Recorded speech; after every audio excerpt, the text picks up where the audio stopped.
বিসমিল্লাহির রহমানির রহিম। ঘরে বসে বাজার বাজার এখন আর অনেক দূরে নয়, আপনার ঘরের দুয়ারে, আপনার দরজার ঠিক সামনে। আজকের দিনটি আবারও এক নতুন দায়িত্ব আর ভালোবাসার বার্তা নিয়ে শুরু হচ্ছে। ঘরে বসে বাজার থেকে আজকের ডেলিভারি রওনা দিচ্ছে সাতক্ষীরা জেলার আশাশুনি থানায় বড্ডল এলাকায়। এই যাত্রার দায়িত্বে আছেন আমাদের নির্ভরযোগ্য ড্রাইভার শিমুল পারভেজ ভাই, সাথে আছেন দক্ষ সহযোগী মোহাম্মদ সাইদুল ইসলাম। তারা নিয়ে যাচ্ছেন 4 বস্তা শুকনো মরিচ, 20 কেজি হলুদের গুঁড়া। এই প্রতিটি পণ্য মানের দিক থেকে শতভাগ সঠিক, মাপে সঠিক এবং দাম একদম হাতের নাগালে। ঘরে বসেই পাচ্ছেন বিশুদ্ধ এবং একেবারে নির্ভরযোগ্য হলুদের গুঁড়া ও শুকনা মরিচ।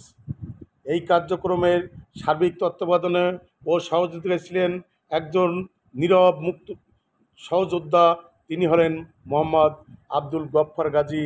আমরা তার প্রতি আন্তরিক ভালোবাসা জ্ঞাপন করছি। তার আন্তরিক সহযোগিতা ছাড়া আজকের এই সফল যাত্রা সম্ভব হতো না। আমরা শুধু পণ্য পৌঁছে দিচ্ছি না, আমরা পৌঁছে দিচ্ছি বিশ্বাস, সময়, নিষ্ঠতা ও পরিবারের পাশে থাকার অঙ্গীকার। এই যাত্রা সকল মানুষের জন্য শুভ ও নিরাপদ হোক। সবাইকে ধন্যবাদ। আসসালামু আলাইকুম ওয়া রাহমাতুল্লাহ।